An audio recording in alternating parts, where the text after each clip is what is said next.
그동안 올린 일병 시절 이야기를 주제별 합본으로 올려드립니다. 나의 일병 시절 144번째 이야기. 대대 ATT 1. 훈련 준비. 대대 단위 부대에서 가장 크고 중요한 훈련이 바로 대대 ATT입니다.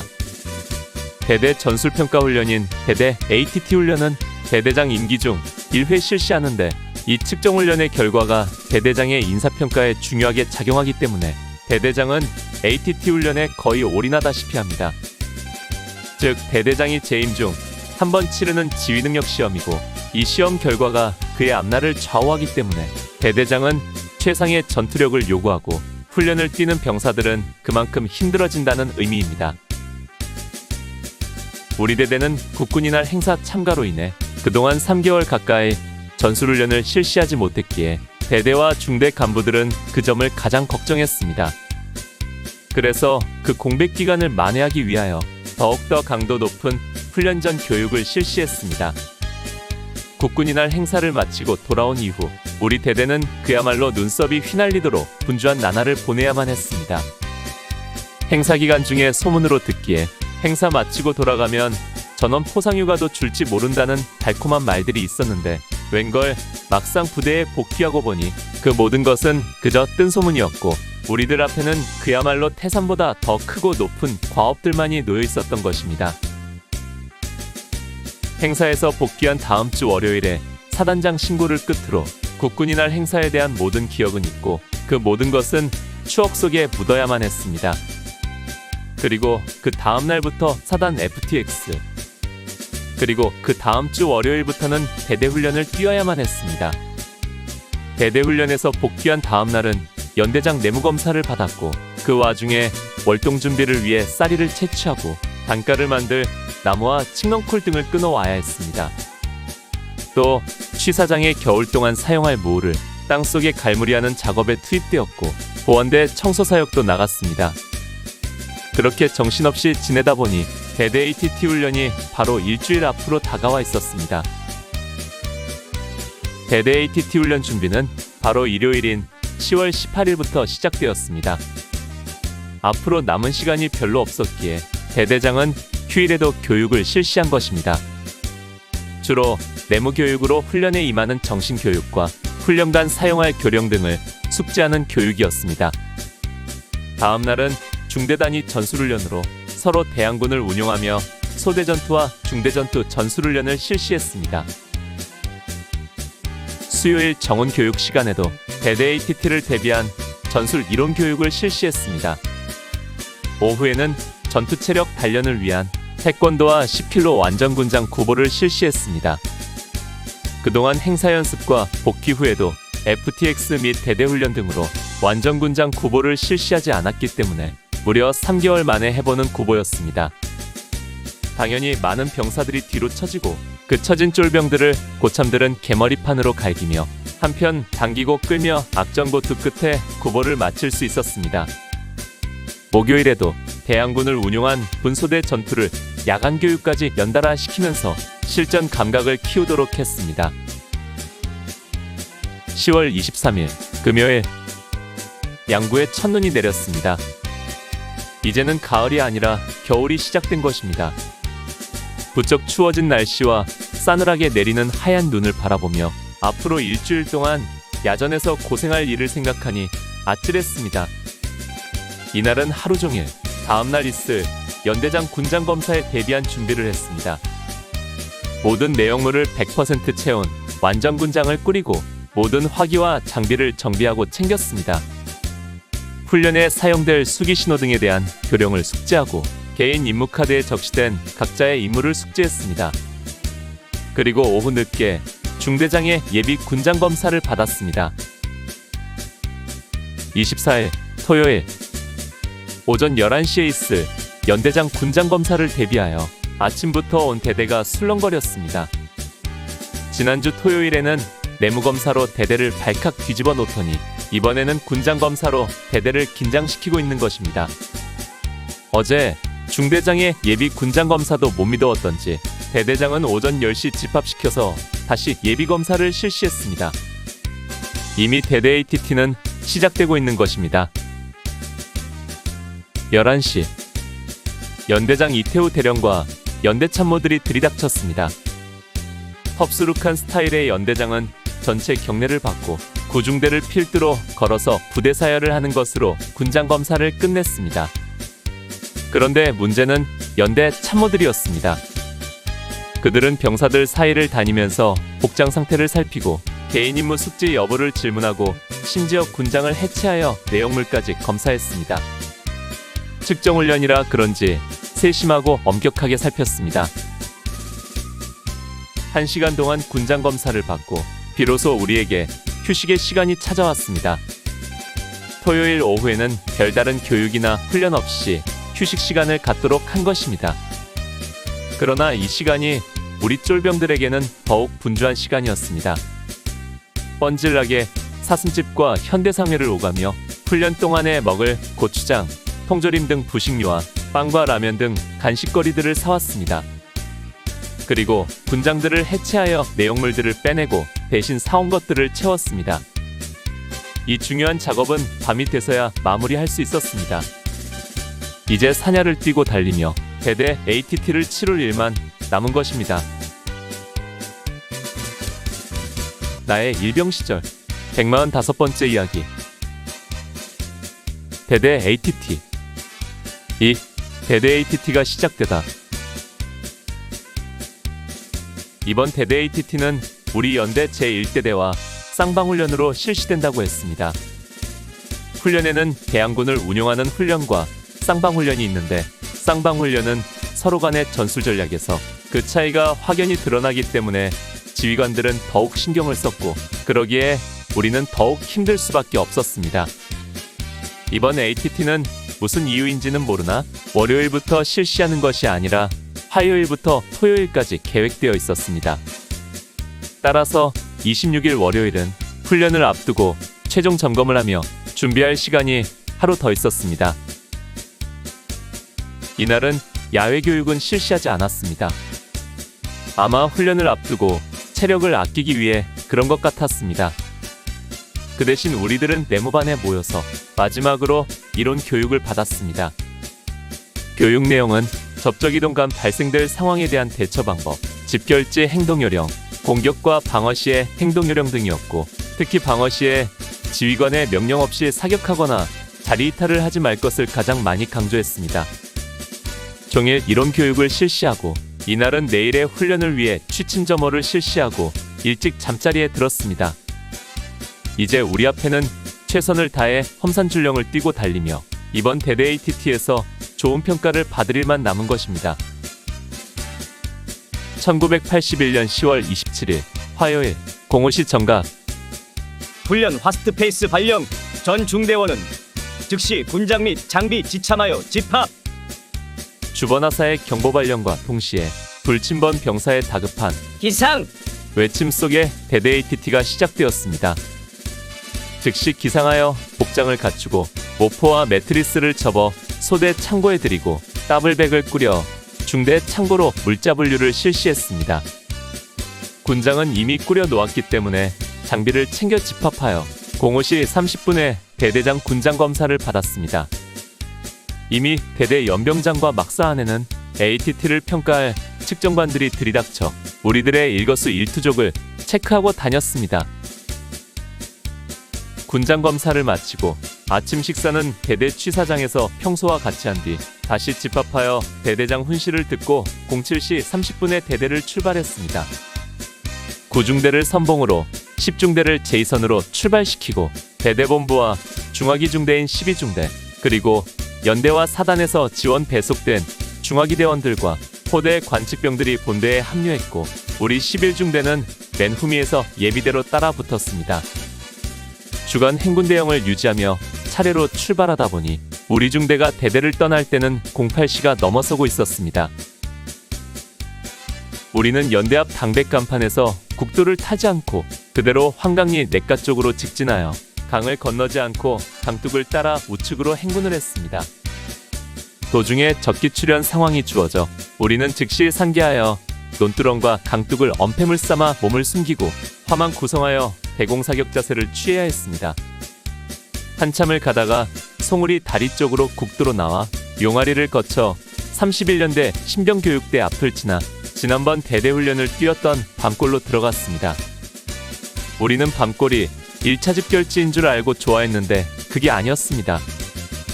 밤골은 중간 보유지였고 거기서 골짜기를 따라 한참을 더 오르다 작은 고개를 넘으니 그곳이 싸가지골이었습니다. 싸가지골은 지난 국군이날 행사 연습 전에 9.15 고지를 올랐다가 개골령으로 내려올 때 한번 지난 곳이라서 풍경이 눈에 익었습니다. 그 깊숙한 곳에는 삼천교육대인 사단감호소가 있고 골짜기를 따라 군 훈련장 및 군사시설 그리고 밭들만 간혹 있을 뿐 민가는 거의 없는 황량한 곳입니다. 그나마 길을 따라 흐르는 작은 개울물만이 우리에게 위안이 되고 생명의 젖줄이 되었습니다. 우리는 싸가지골에서 잠시 중간 집결지에 행동을 하면서 추진되어 온 점심을 먹었습니다. 아침 저녁으로 쌀쌀했던 날씨가 낮이 되면서 제법 뜨거웠습니다. 산악행군을 하다 보니 온몸이 땀에 젖고 숨이 막혀왔습니다. 아직 행군에 익숙지 못한 신병들이 허덕거리며 힘들어하는 것을 보며 지난 2월 동계훈련 때 힘들어하던 우리 동기들의 모습이 생각났습니다. 그때 너무 힘들어하며 낙오하기 직전까지 갔던 내 동기 라일병은 이제는 언제 그랬냐는 듯이 졸병들을 다그치며 행군을 이끄는 모습을 보며 또다시 군대의 짬밥의 위대함을 느낄 수 있었습니다. 나의 일병 시절 146번째 이야기. 대대 ATT 3. 집결지를 향하여 1981년 10월 27일 화요일 07시 30분에 선봉중대가 출진하기 시작하여 예비대인 우리 중대는 08시경 대대연병장을 출발하여 황강리와 용아리를 거쳐 밤골에서 중간 보유지 임무를 수행하고 다시 산악행군으로 싸가지골에 도착하였습니다. 싸가지골에서 중간 집결지 행동을 하면서 점심 식사와 잠시의 휴식을 취했습니다.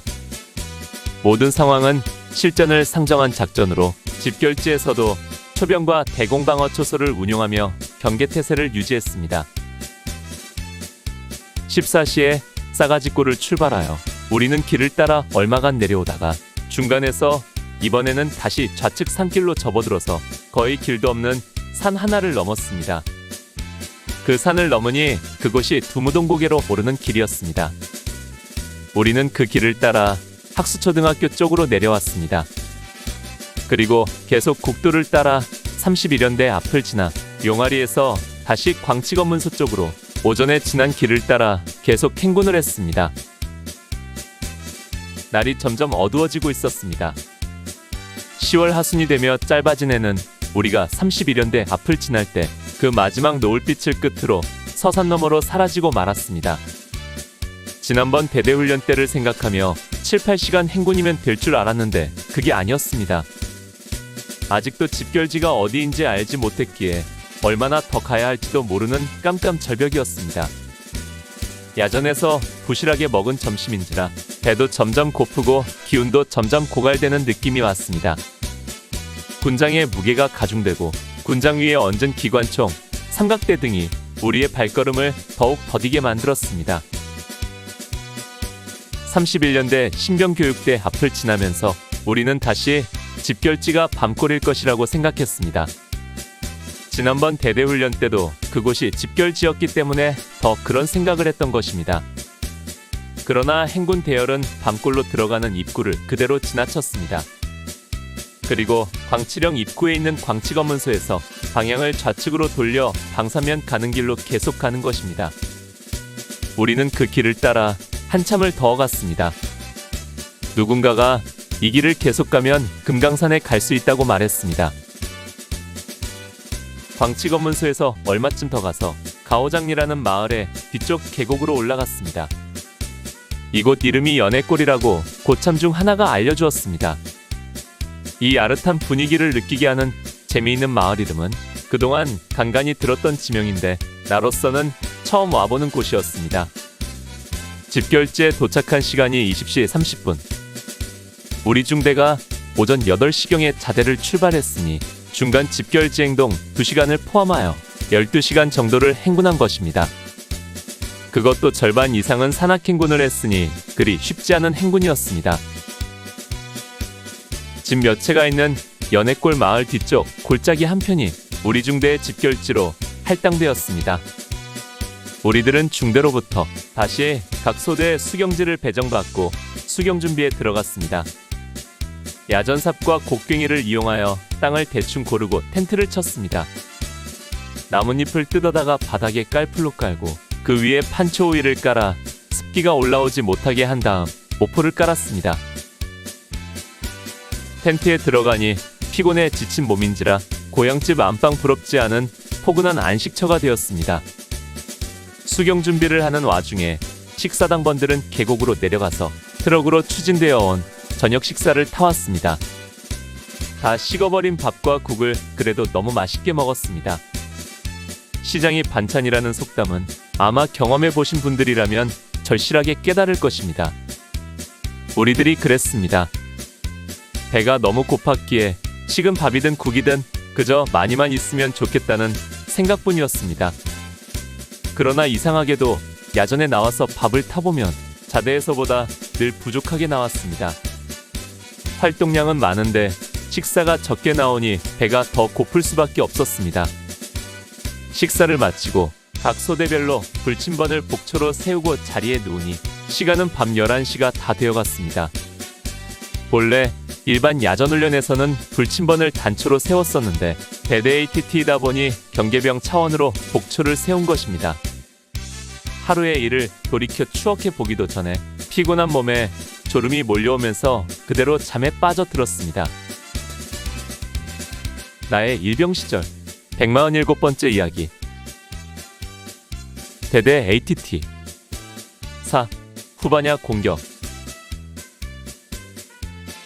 대대 ATT 이틀째인 10월 28일은 가을비가 촉촉하게 내렸습니다. 다행히 이날은 별다른 상황 없이 집결지 행동만 했습니다. 이날은 내일 새벽에 있을 후반야 공격을 위한 준비와 정비를 위한 시간이었고 비 오는 날씨와 겹쳐 우리로서는 다행한 일이었습니다. 우리는 비 내리는 연해골 야전에서 그야말로 하루를 푹 쉬었습니다. 내일 일은 내일 걱정하고 오늘은 최대한 즐기라는 말처럼 우리는 내일 고생할 일은 잊고 경계병만 세운 뒤 나머지는 휴식과 낮잠으로 하루를 보냈습니다. 저녁 때가 되자 작전회의를 다녀온 분대장이 내일 상황을 대략 설명했습니다. 내일은 01시 30분 기상하여 후반야 공격을 하고 이어서 주간 공격으로 전환하여 목표를 탈취한 뒤 집결지로 돌아온다는 것입니다. 따라서 집결지 텐트는 철거하지 않고 군장도 단출한 돌격 군장으로 이동하고 식사는 새벽 출발할 때 주먹밥으로 나눠준다는 것이었습니다. 우리 모두는 속으로 쾌재를 불렀습니다. 분대장의 이야기로는 내일 일정이 그리 빡세지 않을 것 같다는 생각을 한 것입니다. 사실 야전훈련에서 가장 힘든 것이 주야 공격인데 내일 새벽부터 오후까지 고생하면 훈련이 거의 끝나는 것이기 때문입니다. 따라서 이번 대대 ATT는 식은 죽 먹기라고 지레 생각하고 벌써 고생이 끝났다고 생각했습니다. 그 순간 우리는 노도부대 대대 ATT를 그것도 쌍방훈련으로 뛰고 있다는 사실을 간과하고 있었습니다.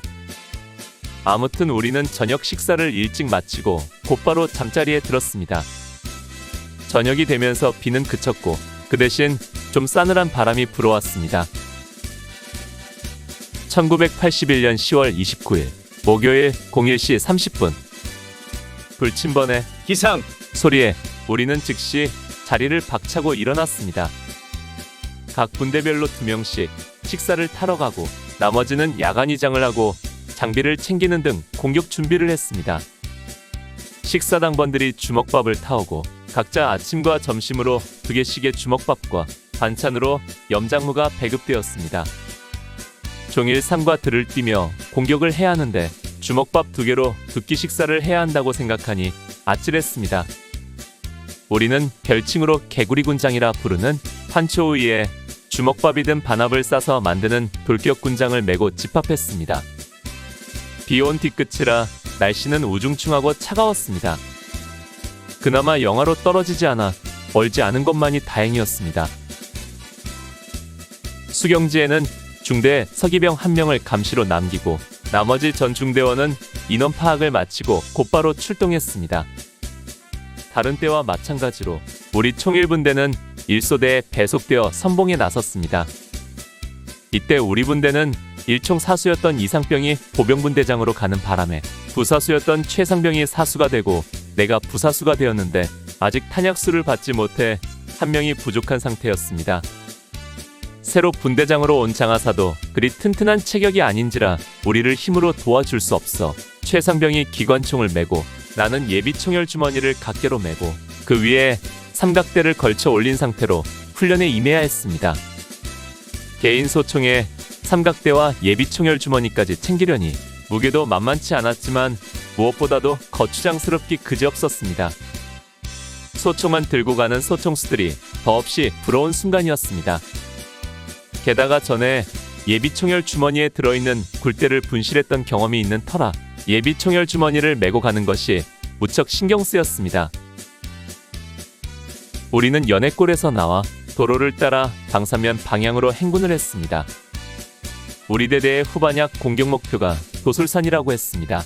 바로 6.25 전쟁 때 해병대가 승전한 도솔산 전투가 벌어졌던 그곳입니다.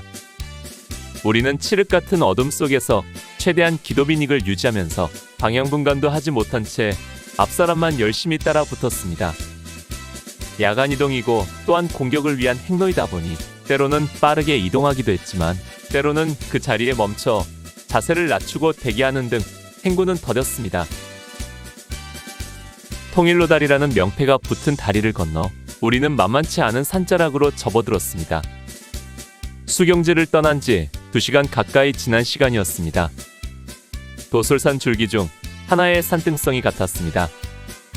우리는 그 산자락 아래에서 상계하여 중대장의 공격 명령을 기다렸습니다. 새벽이 되면서 날씨는 점점 추워졌고 행군하는 동안 솟았던 땀이 식으면서 더욱 한기를 느껴야만 했습니다. 잠시 후 우리 기관총 분대는 이동하여 반대편 산에 3부 능선 정도의 진지를 구축한 뒤 기관총을 설치하고 공포탄을 걸어둔 채 소총수들을 지원할 준비를 했습니다. 이윽고 소총수들이 산을 기어오르며 공격을 시작하는 모습이 어렴풋이 보였습니다. 이럴 때는 기관총의 덕을 봅니다. 기도빈익을 유지하면서 급경사 산을 타고 오르는 소총수들에 비해 우리는 후방 지역에서 느긋이 있다가 공포탄 몇 발 쏘고 천천히 따라 올라가면 되기 때문입니다. 늘 무거운 기관총을 메고 다니다가 이럴 때 잠깐 보상을 받는 것입니다. 20-30분여 시간이 흘렀습니다. 갑자기 하늘에서 조명탄이 터지면서 주변이 대낮같이 밝아졌습니다. 동시에 호루라기 소리와 돌격 앞으로를 외치는 소대장, 분대장들의 명령 소리가 들렸습니다. 마침내 기다리던 공격 명령이 떨어진 것입니다. 우리들도 즉시 기관총 방아쇠를 당겼습니다.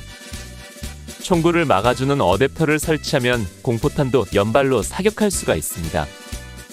두두두두두두두두. 기관총의 둔탁한 총성이 밤공기를 찢으며 산자락과 골짜기에 울려 넘쳤고 우리들의 엄호 사격 속에 돌격하는 소총수들의 총성과 함성 소리가 어우러져 일대는 순식간에 전쟁터로 돌변했습니다. 언제나 느끼는 것이지만 정말 소총수들의 돌격하는 모습은 장렬합니다. 실제 전투라면 어떨지 모르지만 어쨌든 훈련에서 소총수들이 돌격 앞으로를 하면서 산자락을 뛰어오르는 모습을 보노라면 저런 힘이 어디서 나오는지 궁금했습니다. 물론 나도 저 상황이라면 어김없이 저들처럼 했겠지만 그래도 뒤에서 바라보는 모습은 그저 대단하다는 느낌뿐이었습니다. 상황은 20여 분 만에 끝났습니다. 공격을 마친 우리는 하산하여 처음 공격 전개선이었던 산자락 와지선에 집합했습니다. 뿌연 안개 속에 아침이 밝아오고 있었습니다. 공격을 하고 돌아온 소총수들 이야기로는 방어선에 상대방 병력은 없었다고 했습니다. 야간에 서로 충돌을 피하기 위해 미리 철수시켰을 것이라고 하더군요. 쌍방훈련에서 양편이 서로 조우하면 생각지 못한 불상사가 일어날 우려가 있다는 것입니다. 인원 점검을 마치고 아침 식사를 했습니다. 반합 속에 넣어두었던 주먹밥 한 개를 꺼내서 먹었습니다. 쌀보다 보리가 더 많아 보이는 정부미 밥을 주먹만한 크기로 뭉쳐놓은 밥이었습니다. 차갑게 식은 밥을 짜디짠 염장무 몇 조각으로 반찬 삼아 먹는 것으로 아침을 대신했습니다. 내 생애에 처음으로 먹어보는 주먹밥이었습니다. 예전 부모님께 6.25 때 주먹밥을 먹었다는 이야기를 들었었는데 바로 이곳이 전쟁터나 다름없다는 생각이 들었습니다. 나의 일병 시절 148번째 이야기. 대대 ATT 5. 주간 공격. 1981년 10월 29일 목요일. 대대 ATT 셋째 날 아침이 밝아오고 있었습니다. 새벽 1시 반에 기상하여 곧바로 이어진 후반약 공격을 감행하여 목표를 탈취하고 내려와 주먹밥 하나로 아침 식사를 때운 우리는 그 위치에서 대기하며 다음 명령을 기다렸습니다.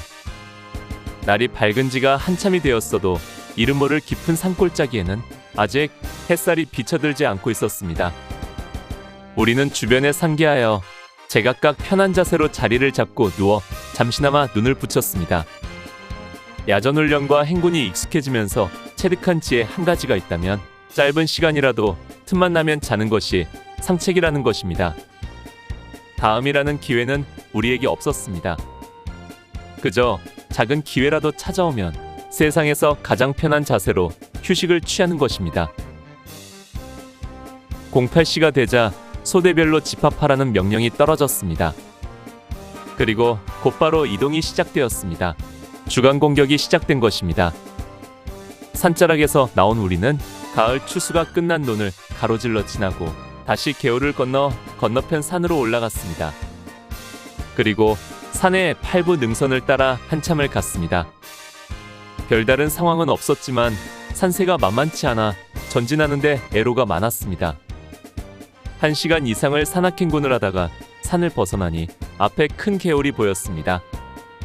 알고 보니 그곳은 31연대 사대대 사단 신병교육대 앞을 흐르는 서천 강물이었습니다. 우리는 광치검문소와 신병교육대 중간쯤 되는 지점에서 도강하여 논두렁에 은폐하여 휴식을 취했습니다. 시간은 오전 10시가 다 되어가고 있었습니다. 잠시의 휴식을 마치고 도로로 나왔습니다. 우리가 늘 다니는 광치령에서 용아리에 이르는 길이었습니다. 평지로 나와서 걸으니 살 것 같았습니다.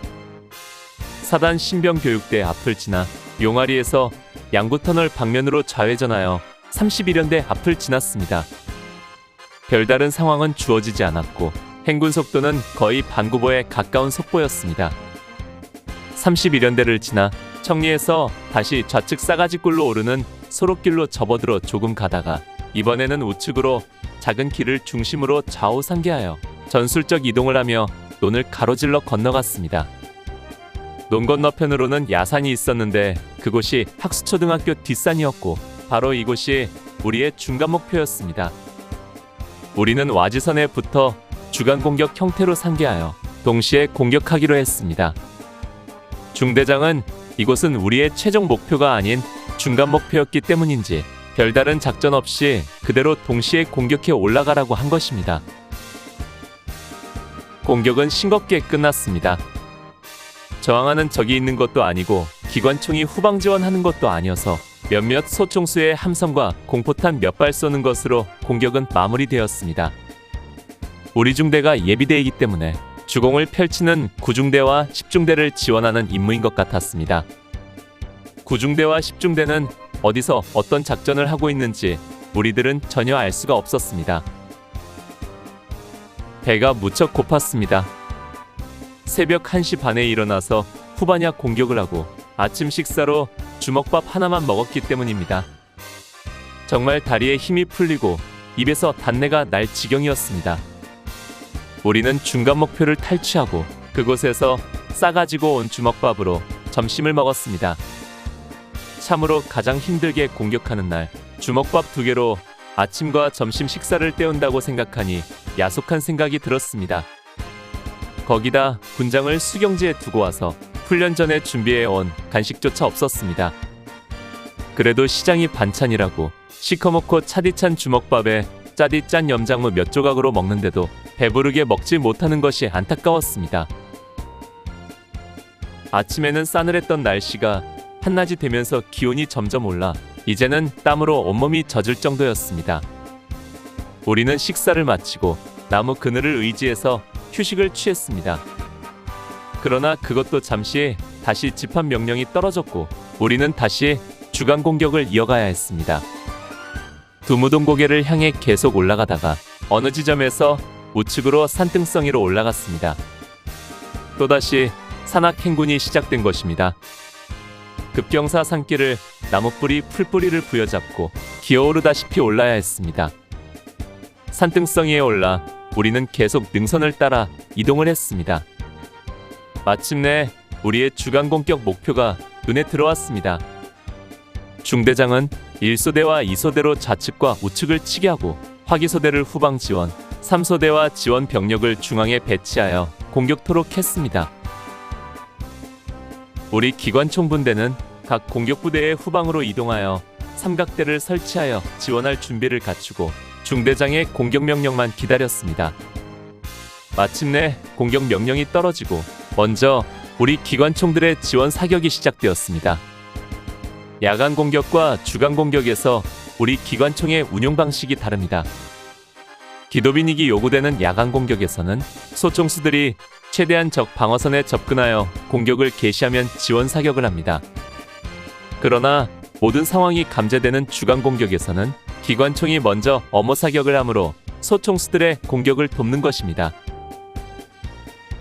가지고 온 공포탄들을 거의 다 썼습니다. 소총수들의 공격이 시작되고 목표 탈취는 오래지 않아 완료되었습니다. 우리가 탈취한 공격 목표는 바로 양구터널 위쪽 산자락이었습니다. 우리는 공격을 완료한 뒤에 다시 다음 명령을 기다리며 휴식을 취했습니다. 나의 일병 시절 149번째 이야기. 대대 ATT 6. 또 다른 전쟁 배고픔. 해는 서산 너머로 뉘엿뉘엿 넘어가고 있는데 철수 명령은 떨어지지 않고 있었습니다. 아마 다른 중대의 공격이 완료되지 않았거나 아니면 또 다른 상황이 전개되고 있는지도 모를 일이었습니다. 대대 단위 훈련이다 보니 우리로서는 전체적인 훈련 상황을 알 수 없었습니다. 우리는 예비중대로서 거의 후방 임무만 수행하다 보니 선봉을 맡은 9중대나 주공을 담당하는 10중대는 거의 마주칠 기회도 없었습니다. 그들이 지금 어느 위치에서 어떤 상황으로 훈련을 임하는지 알 수 없었지요. 이번 훈련의 특징 중 하나가 예비중대인 우리도 공격 목표가 주어졌다는 것입니다. 지난번 대대훈련을 비롯한 대대나 연대급 훈련에서 예비대인 우리들이 직접 공격하거나 최일선 방어를 담당하는 경우는 거의 없었습니다.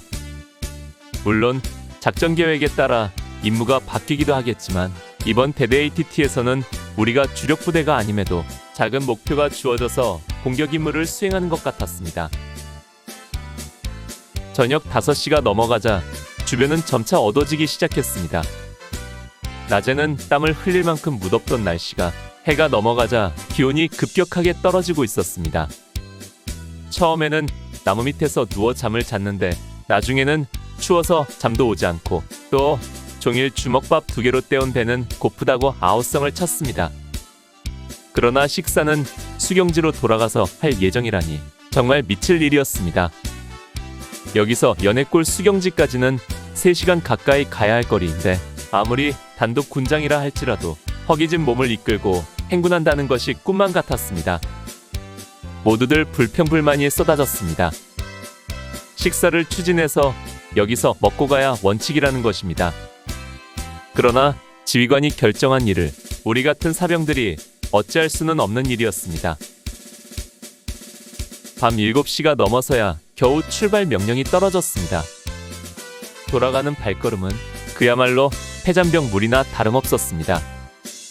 축 처진 채로 힘없이 터벅터벅 걸어가며 누구도 말 한마디 나누는 사람이 없었습니다. 그저 최소한의 에너지만 소모하면서 수경지까지 가는 것만이 우리에게 주어진 과제였습니다. 별빛 하나 없는 칠흑 같은 어둠 속에 행군은 더뎠고 몸은 고달팠습니다. 용아리 마을을 지나면서 창문을 환하게 밝힌 가정집들을 보며 그 안에서 맛있는 저녁 밥상을 앞에 두고 오순도순 정담을 나누며 식사를 하고 있을 민간인들의 모습이 상상되어 그들이 너무도 부러웠습니다.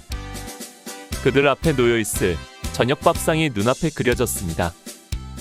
김이 모락모락 피어오르는 따뜻한 밥과 국, 그리고 맛있는 반찬들, 그것들이 지금 내 앞에 있다면 얼마나 좋을까. 정말 미칠 것만 같은 배고픔이었습니다. 발밑에 걷어차이는 돌멩이들이 빵으로 보일 정도였습니다. 신병교육대를 지나 광치검문소 앞에서 좌회전하여 방산방면으로 한참을 더 들어가서 마침내 연해골 입구 마을을 지났습니다. 행군 속도는 점점 느려지고 시간은 자꾸만 갔습니다. 마음속에는 온통 먹을 것만 생각났습니다. 나는 어느 집 텃밭을 지나다가 그 텃밭 안쪽에 어렴풋이 보이는 것이 배추인 것을 알고 얼른 달려가서 배추 한 포기를 뽑아 방상 안에 감추었습니다. 수경지에 가서 저녁 먹을 때 반찬으로 먹을 생각이었습니다. 야전훈련에서 민간인들의 농산물은 우리들에게 생명줄이나 다름없었습니다. 지나면서 먹을 수 있는 것은 뭐든지 채취해서 먹었습니다. 그래서 양구 밭에 있는 것 절반은 군인들의 것이다 라는 말이 생길 정도였습니다. 채소든 과일이든 곡식이든 우리 눈에 띄는 것은 모두가 우리 것이었습니다. 그래서 훈련 나올 때 반드시 준비해 오는 것이 고추장이었습니다. 가게에서 파는 고추장만 있으면 그것을 찍어 먹을 채소와 더덕 등은 야전에 널려 있었기 때문입니다. 나는 배고픈 생각으로는 방상 속에 손을 넣어 그 배추를 뜯어먹고 싶었지만 그래도 같이 고생하는 전우들과 함께 나눠 먹을 생각에 꾹 참고 수경지까지 올랐습니다. 우리는 정말 수경지에 오면 곧바로 밥을 타러 오라는 전달이 올 줄 알았습니다. 그래서 수경지만 도착하면 고생 끝, 행복 시작이 되리라고 굳게 믿고 있었습니다. 그런데 정말 하늘도 무심할 상황이 벌어지고 있었습니다. 대대에서 온 전달은 2차 집결지로 이동하여 그곳에서 수경하고 저녁 식사도 그곳에서 한다는 것이었습니다. 우리의 수경지가 적에게 노출되어 적의 기습 공격을 받을 수 있다는 것입니다. 이때가 밤 11시. 정말 천심한 곳 끝에 여기까지 왔는데 다시 철수해야 한다니 앞이 캄캄했습니다. 모두들 웅성거렸지만 우리가 어떻게 할 수 있는 일이 아니었습니다. 군인으로서 오로지 명령에 살고 명령에 죽는 것만이 우리에게 주어진 운명이었습니다. 우리는 서둘러 텐트를 뜯고 군장을 꾸리고 전장 정리를 하기 시작했습니다. 이때 내가 우리 분대원들 앞에 배추를 꺼내 놓으며 말했습니다. 우리 이거나 먹고 합시다. 내 말이 끝나기도 전에 우리 분대원 6명은 누가 먼저랄 것도 없이 달려들더니 배추를 뜯어먹기 시작했습니다. 순식간에 꽤 큰 배추 한 포기를 깔끔하게 뜯어먹었습니다. 고추장을 꺼내 찍어 먹을 새도 없었습니다. 그래도 이날 먹었던 생배추 맛은 정말 잊을 수 없는 최고의 맛이었고, 그리고 배고픔이 얼마나 무서운 것인지를 다시금 깨닫는 순간이었습니다. 배추 한 포기로 요기를 해서인지 그나마 철수 준비를 하는데 힘이 났습니다. 텐트를 뜯고 군장을 꾸리고 장비를 챙긴 다음 주변 전장 정리를 하고 곧바로 집합하여 인원 점검을 하고 출발했습니다. 다음 집결지는 다행히 그리 멀지 않은 밤골로 30여 분 걸리는 거리였습니다. 지난번 대대훈련 때 1차 집결지였기 때문에 눈에 익은 곳입니다. 그곳에서 수경지를 배당받아 다시 텐트를 쳤습니다. 일부 인원은 저녁 식사를 타가지고 왔습니다. 정말 오랜만에 보는 밥이었습니다. 다 식어버린 밥에 차디찬 국이었지만 정말 꿀맛 같은 식사를 했습니다. 밤 12시가 넘어가는 시간, 새벽 1시 반에 기상하여 후반약 공격을 시작했으니 거의 하루 온종일을 헤매다 겨우 쉬는 시간을 가질 수 있었습니다. 텐트에 들어가 군화를 벗으니 진동하는 퀴퀴한 발냄새. 그러나 누구 하나 발을 씻는 사람도 씻으라고 말하는 사람도 없었습니다. 하긴 어디 나가서 발 씻을 곳도 없는 야전이었습니다. 그래도 자리에 누우니 지나온 하루가 주마등같이 느껴지며 어느새 고난 잠속으로 빠져 들어갔습니다. 나의 일병 시절 150번째 이야기. 대대 ATT 7. 주간 방어 그리고 감자 이야기 1. 1981년 10월 30일 금요일. 이제 대대 ATT도 막바지입니다. 오늘과 내일 이틀만 고생하면 이번 훈련은 끝나는 것입니다. 그것도 힘든 공격은 어제 다 했기 때문에 이제는 조금 편하게 방어만 하면 되었습니다. 그런저런 이유로 조금은 여유를 되찾은 날입니다. 어제 너무 힘든 하루를 보낸 탓인지 밤에는 거의 죽었다 깨난 것처럼 세상 모르게 잠을 잤습니다. 다행히 야간 근무에 들지 않아 정말 편한 하룻밤을 지낼 수 있었습니다. 공육시 기상하여 수경지를 정리하고 군장을 꾸렸습니다. 어젯밤 12시에 땅을 고르고 텐트를 쳤는데 겨우 6시간 잠을 자고 다시 철거하려니 참 부질없다는 생각이 들었습니다. 미군들은 침낭을 가지고 다니며 아무데서나 쉽게 잠을 자고 쉽게 둘둘 말면 끝난다는데 우리는 짧은 시간 머물더라도 꼭 텐트를 쳤다 철거해야 하니 얼마나 비효율적인가. 그러나 그 또한 우리가 어찌할 수 없는 일들이었습니다. 아침을 먹고 점심밥을 수령하여 지참하고 전장 정리를 한 다음 주간 방어를 위해 이동을 시작했습니다. 밤골에서 뒤쪽으로 넘어가 31연대 사대대 뒷산과 연결된 능선 7부 선상에 방어진지를 편성했습니다. 방어진지로 올라가는 도중 마을 사람들이 밭에서 감자를 캐고 있는 것을 보았습니다. 그걸 보고 그냥 지나칠 우리들이 아니었습니다. 아저씨, 감자 좀 주세요. 아줌마, 감자 좀 주세요. 너도 나도 손을 내밀며 감자를 달라고 했습니다. 아저씨, 아줌마들은 차마 거절은 못하고 감자를 주는데 많이는 주지 못하고 한두 개씩 주셨습니다. 많은 사람이 달라고 하니 우리가 요구하는 대로 다 주기에는 무리였을 것입니다. 그러나 받는 우리도 불만이었습니다. 기왕 줄 것 좀 넉넉히 주면 얼마나 좋겠냐는 생각이었습니다. 우리는 이동하는 도중이라 더는 어찌하지 못하고 주는 대로 받아들고 방어진지로 올랐습니다. 방어진지에서 내려다보니 그분들이 일하는 밭이 바로 빤히 내려다 보였습니다. 우리들은 생감자를 깎아 먹으면서 평화롭기만 한 그 풍경들을 감상했습니다. 주간 방어는 우리에게 별다른 상황 없이 지나가고 있었습니다. 아무래도 예비중대인 우리들에게는 직접적인 상황이 주어지지 않는 것 같았습니다. 우리는 방어진지에 앉아서 전방을 경계하면서 시시각각 밭의 상황도 살폈습니다.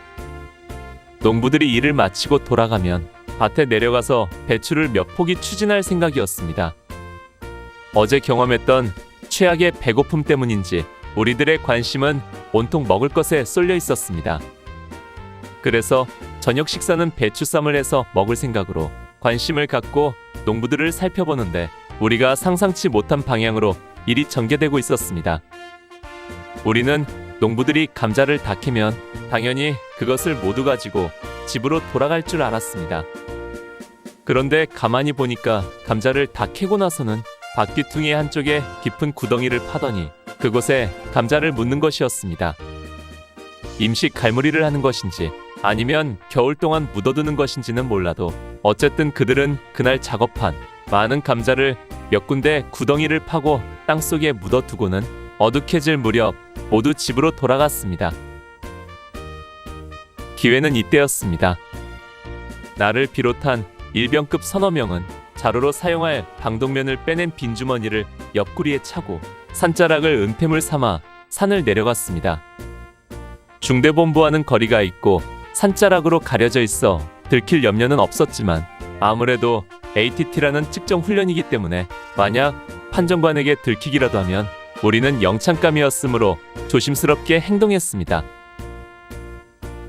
우리는 밭에 도착하여 낮에 보아두었던 감자 저장 장소로 갔습니다. 그곳은 약간 도드라지게 봉분을 만들고 한쪽에는 감자 줄기로 굴의 입구를 만들어두고 있었습니다. 우리는 그 감자 줄기를 빼내고 그 구멍을 통해 감자를 꺼내기 시작했습니다. 각자의 방독면 주머니가 꽉 차도록 감자를 담은 다음 다시 감자 줄기로 입구를 막고 흙을 덮어 원상복구를 한 다음 다시 배추밭에 가서 각자 배추 한 포기씩을 뽑아들고 진지로 올라왔습니다. 나의 일병 시절 151번째 이야기. 대대 ATT 8. 주간 방어 그리고 감자 이야기. 2. 주간 방어 진지에 투입된 우리들은 농부들이 감자를 캐서 땅을 파고 갈무리하는 것을 지켜보고 있다가 농부들이 귀가한 틈을 타서 감자 추진에 나섰습니다. 정말 해서는 안 될 일이지만 앞서도 이야기했듯이 그 당시 우리 군인들 머릿속에는 민간인들 농작물은 조금 훔쳐다 먹어도 크게 문제되지 않는다는 생각을 가지고 있었습니다. 국가와 국민을 지키기 위해 듣도 보도 못했던 양구 땅에 와서 고생하는데 농작물 정도 조금 절취해 먹는 것은 괜찮다고 생각한 것입니다.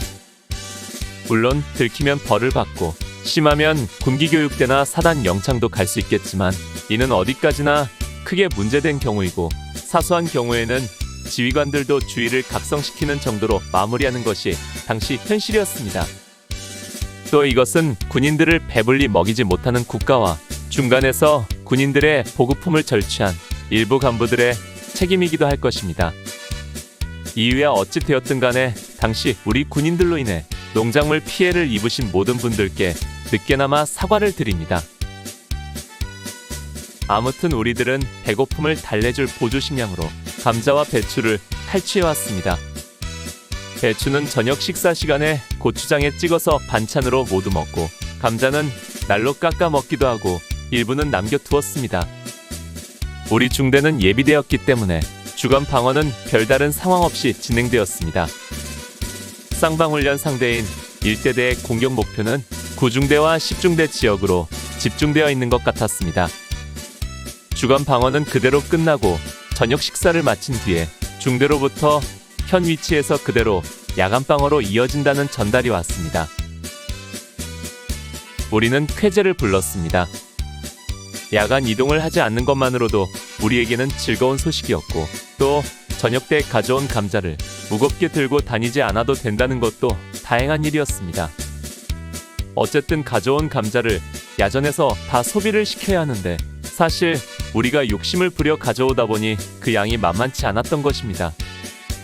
우리는 그것을 밤에 쪄 먹을 생각을 했습니다. 교통호 중간중간에 설치되어 있는 참호의 발밑에는 수류탄 방지구라는 구멍이 깊게 파져 있습니다. 이 구멍은 적진에서 날아온 수류탄을 집어 대던질 시간이 없을 때 발로 차넣어 피해를 최소한으로 줄이기 위해 만들어 놓은 일종의 안전장치입니다. 우리는 그 구멍에 연기가 잘 나지 않는 마른 나무와 쌀이나무 등으로 불을 피우고 불빛이 새나가지 않도록 총자 위에는 판초 오일을 덮었습니다. 그리고 철모에서 속 화이발을 빼내고 겉에 위장포를 벗긴 다음 철모에 감자와 물을 붓고 불 위에 올려 익히기 시작했습니다.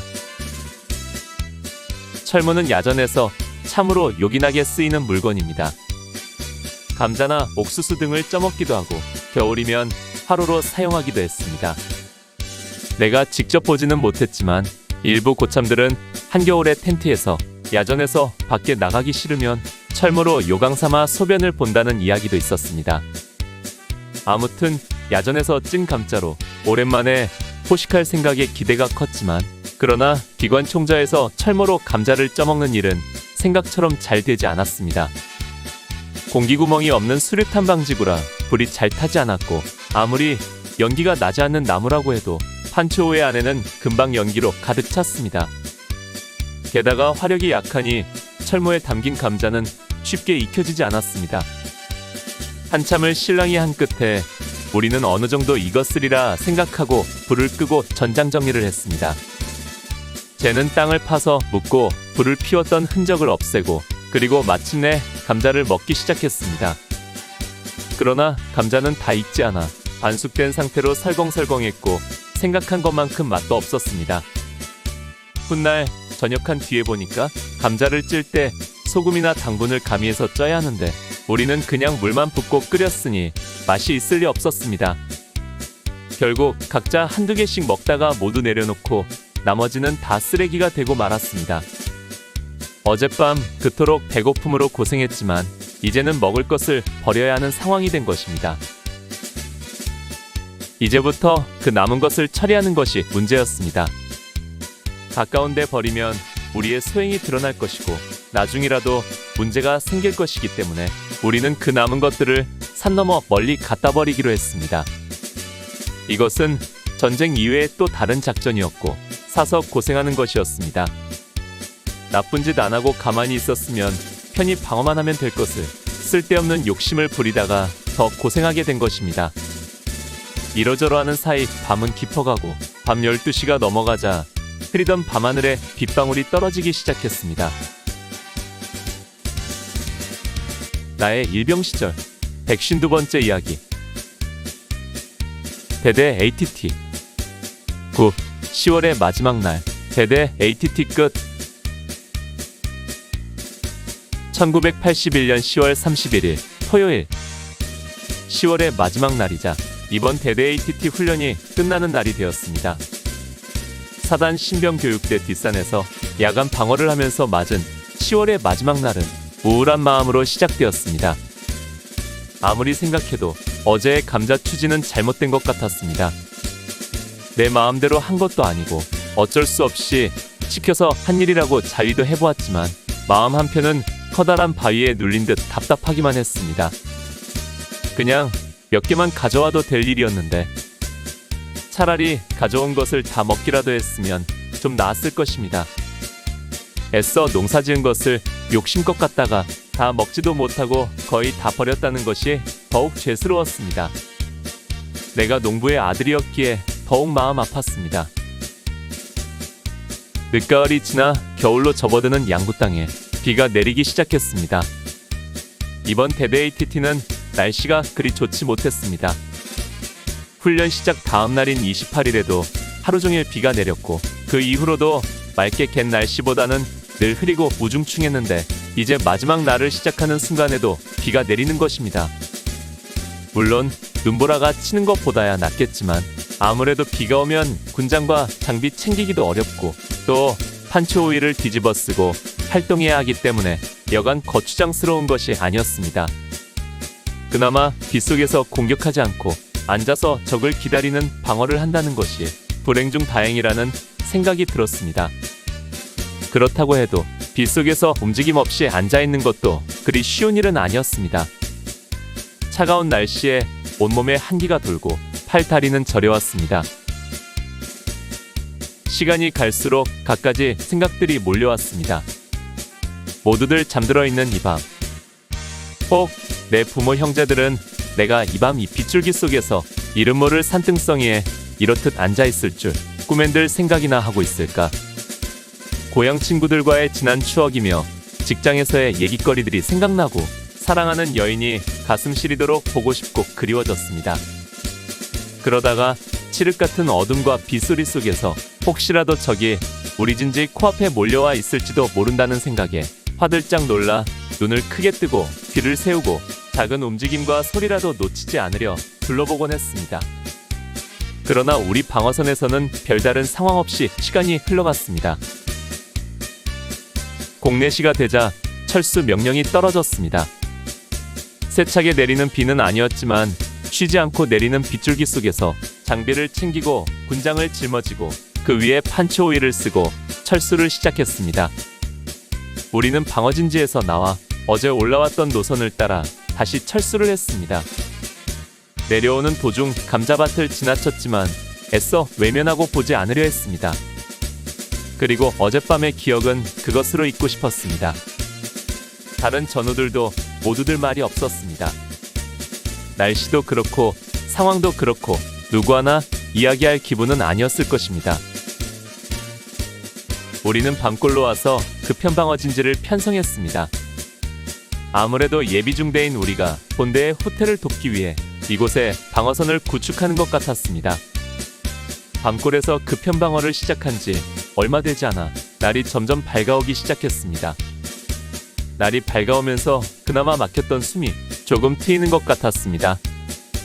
사람들 얼굴도 보이고 여기저기서 목소리도 들려오기 시작했습니다. 사람 사는 냄새가 나고 답답했던 마음도 조금 풀리는 것 같았습니다. 아침밥은 차량으로 추진되어 왔습니다. 촉촉한 가을비를 맞으며 우리는 분대별로 둘러앉아 판초 오이를 뒤집어 쓴 채 아침밥을 먹었습니다. 세차게 내리는 빗줄기는 아니었지만 그래도 밥과 반찬에 빗물이 들어가 물마른 밥이 되고 국과 반찬들은 점점 싱거워졌지만 우리는 개의치 않고 먹었습니다. 군대 가면 빗물에 밥 말아 먹는다는 말을 들었는데 그 말이 거짓이 아니었습니다. 아침을 먹고 나서도 계속 밤골에서 방어 상태를 유지했습니다. 아마 이 상태에서 이번 훈련은 종료가 될 것 같았습니다. 비는 점점 가늘어지더니 10시가 넘어가자 뿌연 안개만 남기고 비는 그쳤습니다. 우리도 판처 오이를 벗고 조금 간편한 복장으로 활동할 수 있었습니다. 우리는 훈련이 다 끝났다고 생각했습니다. 모두들 그냥 여기서 상황 종료하고 자대로 철수하면 좋겠다는 생각이었습니다. 그러나 오전 11시 다시 연해골로 철수하라는 명령이 떨어졌습니다. 최초 집결지였던 그곳에서 전 대대 병력이 함께 모여 강평을 하고 훈련을 종료한다는 것이었습니다. 역시 대대 ATT는 만만한 훈련이 아니었습니다. 우리는 투덜대면서 다시 장비를 챙겨들고 연해골로 이동했습니다. 연해골에 도착하여 전투식량 건빵으로 점심을 먹었습니다. 사람이 몸이 힘들면 먹을 것이라도 잘 먹어야 하는데 이번 훈련은 몸은 몸대로 힘들고 먹을 것은 먹을 것대로 열악하기 그지없는 정말 최악의 훈련이었습니다. 아마 실전 상황이라도 이보다 더하지 않을 것입니다. 점심 식사를 마치고 휴식하다가 오후 1시에 집합하여 대대장의 강평을 들었습니다.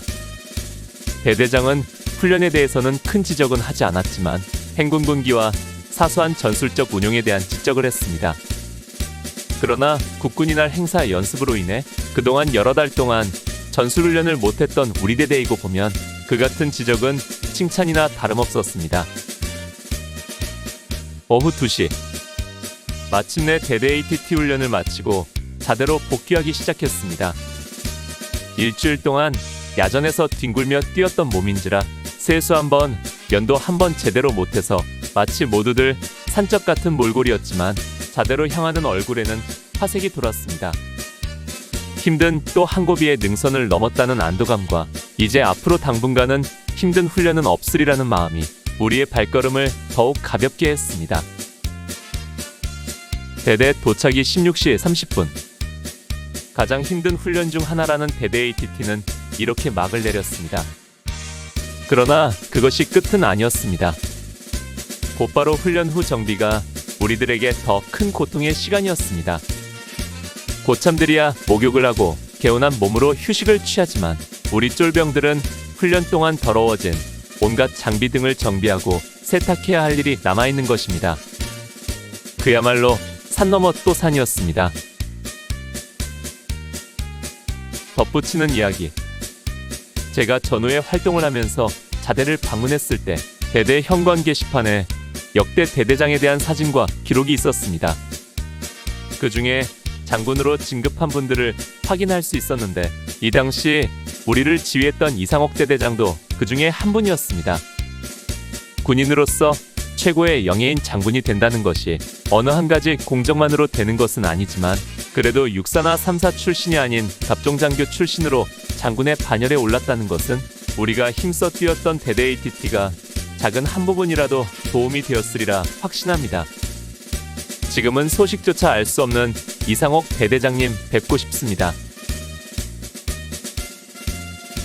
오늘 추억여행에 함께 해주셔서 감사합니다. 다음 이야기를 기대해 주시고 구독과 좋아요 부탁드립니다. 항백